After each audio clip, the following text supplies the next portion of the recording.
This is the theme here that has been going on for the last several. You've heard me say it. It's about turning law-abiding citizens into criminals and criminals into voters. Let's go to Chicago first. Wonderful. Just a skip and a hop away from your hometown of Detroit. Yeah. Sister city. But yes. It wasn't a one-trick pony, though, like Detroit. Right. Yeah. So I don't think we're allowed to say sister anymore. Sister city. Yeah. It's a non-binary city. It's a city that could be a chick or could be a guy on any given day. Oh, yeah. The Step City. Yes. So on Saturday night, hundreds of teams of teens swarmed downtown Chicago for a good old-fashioned burn down the city.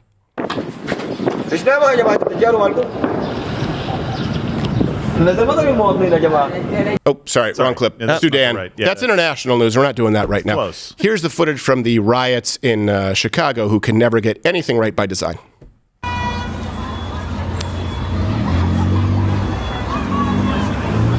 Wait for it. Wait till it becomes World War Z. Watch, they start running toward the camera.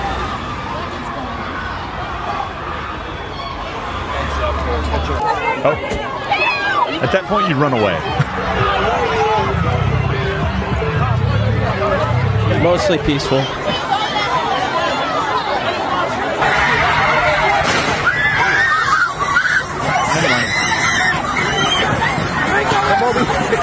Don't run. Come over here.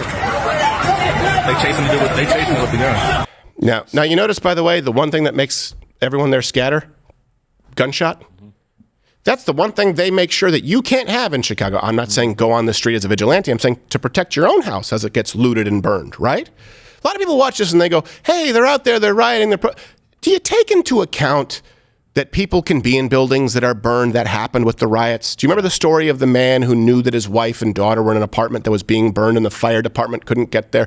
It's not just about these people needing space to destroy. And by the way, there's nothing new in Chicago. The new mayor is going to do exactly what the old mayor did. There is no way for it to improve. That's the theme of today, by the way. What does the left do when left completely unfettered? Not within the systems of checks and balances. We see it with Detroit. We see it with Chicago. Yeah, I was in Chicago, actually, going to a Notre Dame game in October, and we were at a light, and 15, 20, 30 motorcycles. Should have run the light. No. Here's the thing. It turns green for us. They come through doing wheelies and everything else. Not one single person honked. Not one person tried to pull out. Like, there was this degree of, like, if I do something here that's wrong, there's no one here to protect me. No, of course not. Yeah. It was very... And if you protect yourself, you'll be the criminal. On, like, Michigan Avenue, like, up by the lake. Like, it wasn't like some small hole of Chicago. Well, this is why. How do you get that many people to do that out there? They're not concerned about the cameras. They're running toward them. They're saying, hey, did you get my close-up? They are doing this in plain sight. There's a boldness that comes with that as a result of policy. This is just 10 days after the soft-on-crime new mayor-elect Brandon Johnson was announced as mayor, soon-to-be mayor. Here's what he said. He said, it is unacceptable and has no place in our city. Good end statement.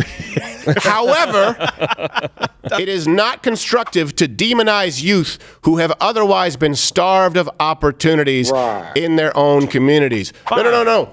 They just burned down their own communities. Yes. They have plenty of opportunity to run around and riot and loot. I just saw it. It is not productive, constructive to demonize youth. I disagree. I think it's incredibly constructive to demonize youth. I think it's incredibly constructive to punish youth, to discipline youth, especially when I think it might even be constructive to try them as adults. I don't know. Is that just me? Comment below. Like if you agree, if you're there on YouTube, or hit the Rumble button. Remember when I was a kid, I used to discipline me there, Pops Crowder? From time to time. The wooden spoon used to make me pick it. If I picked the small one, you got a bigger one anyway, which almost seemed like it wasn't really a fair decision. But I wonder why the Democrats have starved them of opportunities. Yes. Good point. I don't know. What policies could they possibly have in place? By the way, I just want to know, would it be okay to go to the store owner whose store was looted and just say, well, hey, these are just kids, guys. I'm sorry. They didn't have opportunities in their community. Yeah. Is that going to heal that situation? It's not constructive. I don't know if anybody was hit by the gunfire, but maybe the person that was shot, can you ask them that as well? What they mean is it's not constructive to demonize. Well, first off, so what they're saying, it's not constructive for you to say bad things.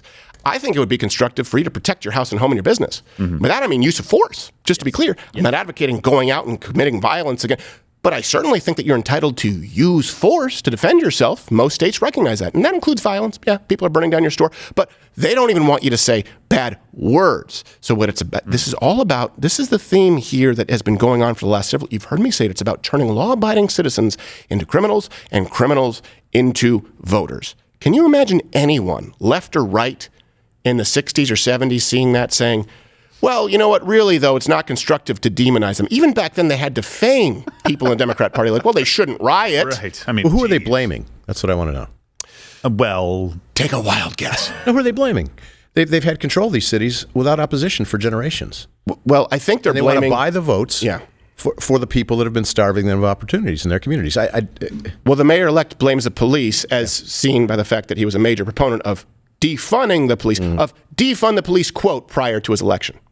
The president of the United States, the former president of the United States, President Barack Obama, took it one step further as well, and basically said that the effort of the defund police movement lost an audience because of that that slogan, I guess is what he's calling it, which I don't look at it as a slogan. It's an actual real political goal.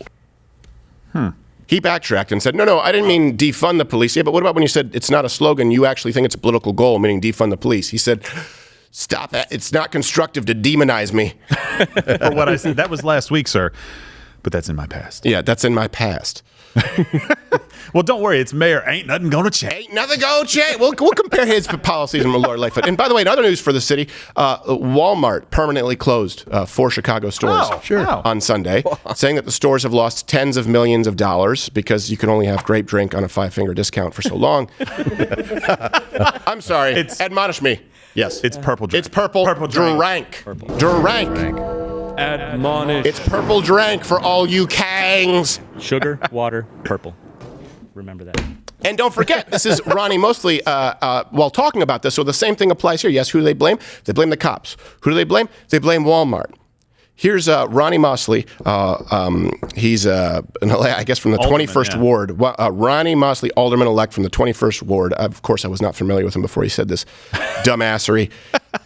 He blamed Walmart for the closures. It is on the corporate citizens that come into our community and ravage our community. Okay, common. And Walmart, you should be absolutely ashamed of yourselves. Before God. You are the reason that our communities lack the investment that they have.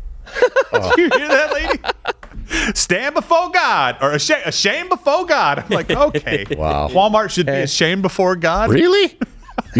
You want to take it up with the Walton family? I just watched World War Z of criminals in the middle of your city. You mean everything isn't free in Walmart? It was the Walking Dreads. They should not lock up the socks, said Walmart. Yeah. They should not lock up the hair color. They should not lock up the shampoo at Walmart. Where are we going to get a razor bump lotion? What? So here's the question. How did Chicago get here? They think they want, and you can comment below, spoiler alert, they want you to blame the police. They want you to blame Republicans. They want you to blame also, remember when they blamed guns coming in from Indiana? Oh, of course, yeah. Hey, wouldn't Indiana, well, it's out of Gary, have the problem that Chicago does? It's like, all the guns are coming in from Indiana, ruining our state. You looked at, Have you looked at their state? Shut up. there's barely a city near you in Indiana. Like South Bend is the first real place you get to. It's all about abdicating personal responsibility. And anyone who's fooled by this shell game at this point, I'm sorry, guys. You really are morons. If you're in Chicago and you think you can blame this on the police, you think you can blame this on Donald Trump, I think you're probably past hope. So let's recap the Chicago policies. In 2020, the Cook County DA, Kim Foxx, dropped charges on 29.9% of felonies. Wow. That was compared to the previous DA of 19%, which, by the way, is still pretty damn high. That's very high. 2022, Illinois became the first state to eliminate cash bail. 2022, foot pursuit was not allowed for anything besides violent felonies. And arrests in Chicago are at historic lows, which, by the way, is a really hard metric because you can't really take into account how many people would have been arrested who aren't being arrested. I don't know if they That's a hard number. had counted those videos that we just showed you and said, yep, that should have been arrest. So the 2005 arrest rate was 31%, 2021 arrest rate 12.3%, and the homicide rate is the highest that it's been in over 20 years in Chicago. Those are great policies. And the policies from this new mayor are the exact same. What is it? It's defund the police. And now he says, well, not really defund the police, restructure police. Yeah. It's blame corporations. It's more gun control, right? He wants red flag laws. The funny thing is, when you look at the policy of this new mayor, he says, I'm going to change a city. Change what? It's the same thing as the previous mayor. Ain't nothing going crime. You can keep that shit. Vote for me. The only difference is Walmart. Gone, vote for me. People are like, he's talking my language. you want jobs at Walmart? No, not on my watch. And haven't they just matched Detroit, where 80% of all murders go unsolved? I don't know if it's 80%. I know it's very high. And again, that's a hard metric because they just say, is this an unsolved murder? They go, I don't know. Let's just not file that one, okay? Cold case. We'll leave it. What's the point of all these awards? It was a homeless guy. Screw it. That's the evidence from the murder case. What is his, like, when he looks back on the past, he's like, at least I'm not a lesbian.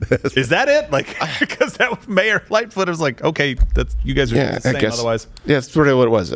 Vote for me because I don't look like a catfish. Everything else is the same. No catfish eyes. No more Beetlejuice. Also, and then they told him, like, you won. He's like, you're bullshitting. My portfolio gonna grow. It is a crap hole, Chicago. It used to be a cool city. It's not. It's not even safe right now in tourist spots. Used to be Ferris Bueller's Day Off. That was Chicago. This wonderful place you can go hang out. Now you don't. Trust me. You don't. And about to be passed by Dallas as the third largest city in the country. Yep. Dropping like a stone. Dallas is growing like crazy. So. Good. You know when you used to drop a stone? Is that Sam Smith? How much is a stone? It's a stupid measurement system. I'd be like, okay, I weigh about 225, so it's like 100-something kilograms. And then people 2.7 stones. It's 2.7 stone. Doesn't sound very good. Someone lost weight. It's like, oh my gosh, look, you're withering away. Yeah, how much did you lose? I lost 0.01 stone. A stone is 14 pounds. Okay, Oh, it'd be a lot more. I was off. No. Yeah, way off. I don't know. I don't believe it. Okay. Smash the rumble button if you're watching. Though, by the way. That was pretty fast. That was Good for you. Good for you. 14 pounds. Who picked that measurement? I don't know. It really doesn't matter. It's an increment. Who cares? Well, it's hard to measure. Why? I don't want to be rounding decimals for weight. Watch Louder with Crowder live, Monday through Thursday, 10 a.m. Eastern.